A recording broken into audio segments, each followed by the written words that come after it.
शिवसेनेच्या लोकसभा उमेदवारांची पहिली यादी आज जाहीर होणार। पहिल्या यादीत 10 जणांचा समावेश तर काही जागांची अदलाबदल होण्याची शक्यता।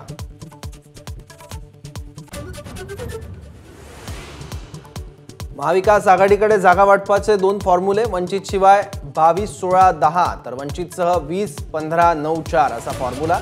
हातकणंगल्यात राजू शेट्टींना बाहेरून पाठिंबा। ठाकरे गट सांगलीच्या बदल्यात रामटेकची जागा काँग्रेसला देणार। विश्वजित कदमांचा मात्र सांगली सोडण्यास नकार।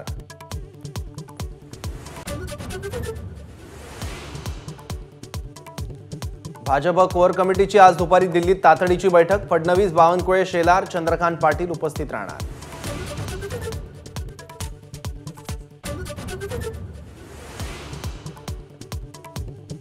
राष्ट्रवादीचे प्रफुल्ल पटेल आणि सुनील तटकरे उद्या दिल्ली दौऱ्यावर। लोकसभा निवडणुकीच्या पार्श्वभूमीवर दौरा। जागा वाटपाचा तिढा सुटण्याची शक्यता।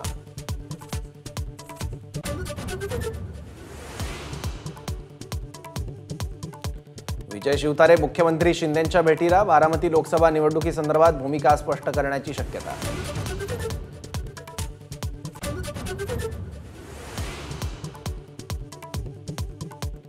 उमरेडचे काँग्रेस आमदार राजू पारवे शिंदे गटात जाण्याच्या तयारीत। आज शिंदेंच्या उपस्थितीत शिवसेनेत प्रवेश करण्याची शक्यता। पारवेंना रामटेकमधून उमेदवार मिळणार का याकडे लक्ष।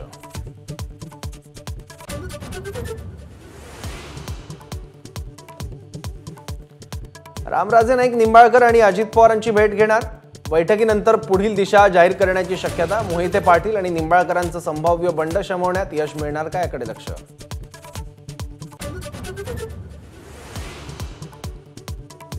अजित पवारांविरोधात सख्खा भाऊ मैदानात। शरद पवारांना एकटं सोडणं चुकीचं। श्रीनिवास पवारांची अजित पवारांवर टीका। शेतकऱ्याला दिलं म्हणून मालक होत नसल्याचाही टोला।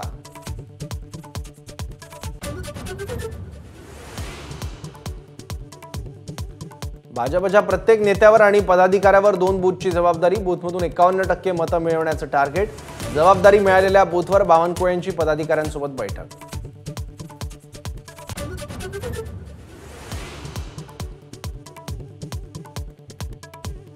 उद्धव ठाकरे आज आणि उद्या हिंगोली दौऱ्यावर। मतदारसंघात 4 सभा होणार। ठाकरे गटाचा हिंगोली लोकसभेचा उमेदवार जाहीर होण्याची शक्यता।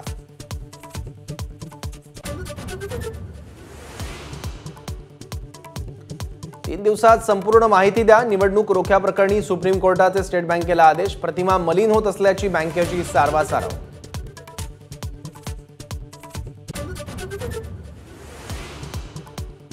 विदर्भातील अनेक जिल्ह्यात अवकाळीसह गारपीट। यवतमाळ, अमरावती, नागपूर, अकोल्यात वादळी पाऊस। पिकांचं मोठं नुकसान।